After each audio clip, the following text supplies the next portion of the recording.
Assalamualaikum warahmatullahi wabarakatuh. Seluruh sebangsa dan setanah air, jumpa lagi di channel Jagat Lupitu. Semoga dalam keadaan sehat, tak kurang satu apa, rahmah, barokah, salam Allah curahkan untuk kita semuanya. Mbah Baitowi menyikapi beberapa hal terkait dengan isu mundurnya beberapa pondok majelis taklim, ya, terkait dengan surat-surat kemarin yang sudah disanggah oleh KPN Nusantara, baik itu oleh channel yang lain termasuk Jagat Lupitu juga menyanggahnya karena tidak relevan, banyak kejanggalan, karena di Banyumas sendiri juga belum terbentuk, padahal itu majelis taklim di daerah Banyumas, sehingga faktor-faktor penggembosan yang disengaja oleh seseorang oknum yang punya keinginan, ambisi untuk bagaimana duduk di kepemimpinan Laskar Sabilillah ternyata tidak, karena faktor-faktor X, ya, faktor-faktor X yang tidak memungkinkan mereka duduk di kepengurusan daripada Laskar Sabilillah pusat. Sehingga Mbah Baitowi ini menanggapi dengan entengnya, siapa yang goblok? Ya nggak ada yang goblok. Walaupun Mbah Baitowi menyatakan goblok semua, ya goblok semua bagaimana? Perjuangan Wali Songo Indonesia itu payung hukum Laskar Sabilillah. Jangan anggaplah Laskar Sabilillah itu serta-merta tidak punya kebebasan bergerak, otonom seperti Banser di Nahdlatul Ulama. Tidak serta-merta bahwa menganggap kesemuanya perjuangan Wali Songo Indonesia itu semuanya harus ke Gus Abbas. Ya kasihan Gus Abbas.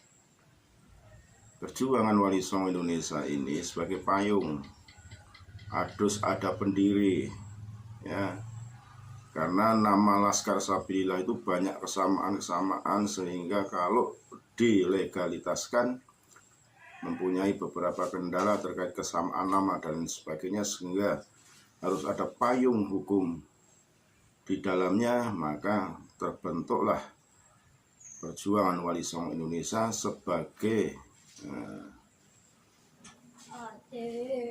hal-hal yang tidak nanti dikenangkan untuk pergerakan Laskar Sabilillah ini punya payung gitu. Jadi kalau Mbah Baitowi ini menyampaikan hal tersebut, lah itulah Mbah Baitowi.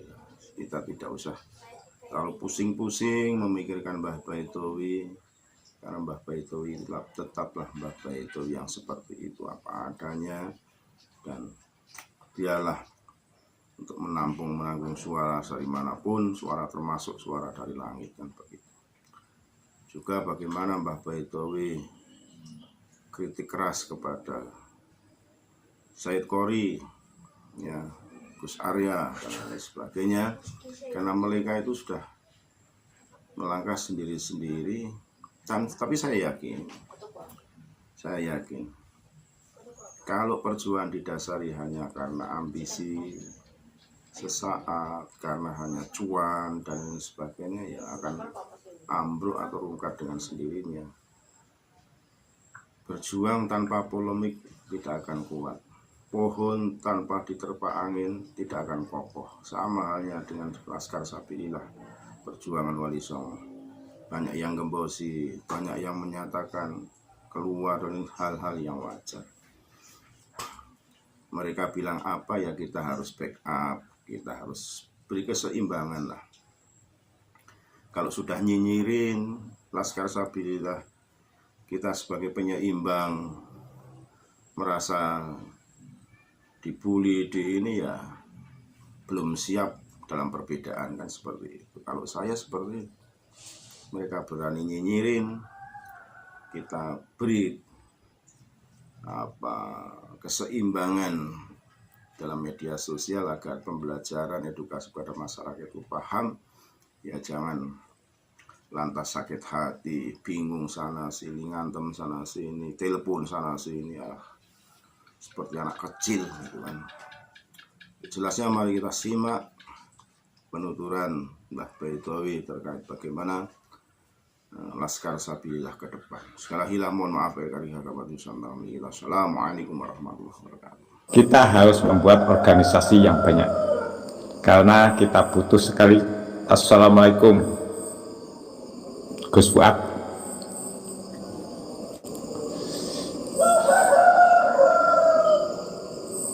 Dan semua saya datang, dikembalikan melalui sejarah. Saya tahu semua pepecahan. Kemarin di Jogja bagaimana, kemarin di Surabaya bagaimana, di mana bagaimana, itu saya tahu semua. Karena saya punya pengetahuan yang berbeda tentang muhasabah. Sebetulnya permasalahannya siapa yang goblok? Gampang. Apakah Said Qori? Apakah semua goblok? Ini saya ngomong jujur, saya nggak peduli. Karena kalau saya tetap berjalan, dan saya sudah ngomong sejak dulu, yang harus dijaga adalah Gus Fuad dan Kiai Imaduddin. Akhirnya pecah seperti ini semua, sampai Gus Abbas diserang, semua diserang. Yang goblok siapa? Yang ingin jadi ketua pertama yang mengusulkan ada Said Qori. Menurut saya juga goblok, semua goblok.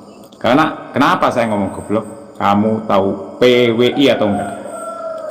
PWI melindungi Laskar Sabilillah dan Laskar Sabilillah dilindungi PWI. Dan PWI itu apa? Laskar Sabilillah itu apa? Dalam ilmu tata bahasa itu sudah kelihatan. PWI adalah organisasi sendiri, kemudian Sabilillah adalah bernaung di bawah PWI. Apabila ada permasalahan hukum, maka yang mengatasi permasalahan itu atau permasalahan apapun itu adalah PWI. Qori juga pengadu domba karena apa? Dia mensepakati bernaung di PWI, kemudian dia keluar dan lainnya semua salah. Alasan menggugurkan baiat atau apapun itu Anda tidak bertanggung jawab dalam satu bentuk persatuan. Kalau mundur harus mundur semua dari PWI dan harus membuat organisasi sendiri sesuai dengan struktur. Itu yang membuat saya jengkel. Karena apa? Menghambat perjalanan perjuangan ini. Saya yakin pada Anda semua bahwa Anda ingin mengembalikan sejarah dan perjuangan untuk bangsa ini. Anda, saya tahu, hubbul waton minal iman, cinta tanah air, tapi Anda terburu-buru. Anda tidak paham tentang pengetahuan dan tidak paham tentang apapun. Saya lelah-lelah terus terang saja, saya diam saja, sedangkan Laskar saya sendiri belum jadi karena banyak revisi. Salah kata itu harus direvisi. Siapapun yang sudah pernah tercatat di Menkumham itu ditolak oleh Menkumham, tidak boleh membuat dua penandatanganan. Dan kemudian sebagai keamanan membutuhkan seorang jenderal. Apakah mudah semudah itu? Kenapa kita berjuang harus dengan ambisi, bukan dengan tekok sebuah hati? Saya nggak peduli, saya tidak bisa berkata-kata, dan saya semua dapat informasi, dan saya pernah menghubungi. Karena apa? Seakan-akan PWI melindungi, justru Anda berbahaya, Anda terjebak oleh permasalahan. Kita kalau tidak bisa berdiri sendiri, tidak usah menjadi seorang pejuang. Karena apa? Apabila ada benturan nanti PWI dengan Laskar Sabilillah ada benturan dengan PWI, maka Anda akan terjebak satu masalah. Sama saja Anda itu sudah diperbudak PWI. Walaupun PWI ingin memperjuangkan Laskar Sabilillah, namanya dia memiliki hak kuasa tentang HAM, hukumnya. Kita tidak punya visi dan misi. Semoga Gus Fuad bisa membuat organisasi yang betul-betul memiliki badan hukum sendiri. Karena apa? Dalam segi ormas, kita butuh orang 6 yang bertanda tangan langsung di depan notaris. Dan orang berapa untuk dari berbagai bagian? Saya menggunakan